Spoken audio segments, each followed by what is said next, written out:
Breaking news చూస్తున్నాం. మాజీ మంత్రి బీఆర్ఎస్ ఎమ్మెల్యే హరీష్ రావు తండ్రి తన్నీరు సత్యనారాయణరావు ఈ రోజు ఉదయం చివరి శ్వాస విడిచారు. దీంతో హరీష్ రావు ఇంట్లో తీవ్ర విషాదం నెలకొంది. ఈ సమాచారం అందుకున్న బీఆర్ఎస్ శ్రేణులు పెద్ద సంఖ్యలో ఆయన నివాసానికి చేరుకుని సత్యనారాయణరావు పార్థివ దేహానికి నివాళులర్పిస్తున్నారు. ఇప్పటికీ మాజీ సీఎం కేసీఆర్, సీఎం రేవంత్ రెడ్డితో పాటు బీజేపీ ఎంపీ బండి సంజయ్ సంతాపం తెలిపారు.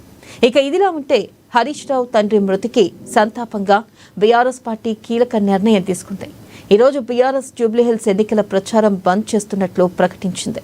ఈ మేరకు మాజీ మంత్రి హరీష్ రావు తండ్రి మృతి నేపథ్యంలో పార్టీ కార్యక్రమాలతో పాటు జూబ్లీహిల్స్ ఎన్నికల ప్రచారాన్ని రద్దు చేస్తున్నట్లు బీఆర్ఎస్ వర్కింగ్ ప్రెసిడెంట్ కేటీఆర్ ప్రకటించారు.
బ్రేకింగ్ న్యూస్ చూస్తున్నాం. మాజీ మంత్రి బీఆర్ఎస్ ఎమ్మెల్యే హరీష్ రావు తండ్రి తన్నీరు సత్యనారాయణరావు ఈ రోజు ఉదయం చివరి శ్వాస విడిచారు. దీంతో హరీష్ రావు ఇంట్లో తీవ్ర విషాదం నెలకొంది.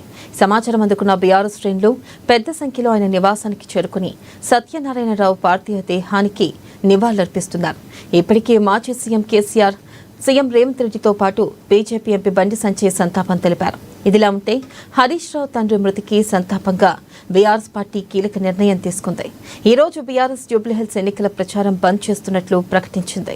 ఇక ఈ మేరకు మాజీ మంత్రి హరీష్ రావు తండ్రి మృతి నేపథ్యంలో పార్టీ కార్యక్రమాలతో పాటు జూబ్లీహిల్స్ ఎన్నికల ప్రచారాన్ని రద్దు చేస్తున్నట్లు బీఆర్ఎస్ వర్కింగ్ ప్రెసిడెంట్ కేటీఆర్ ప్రకటించారు.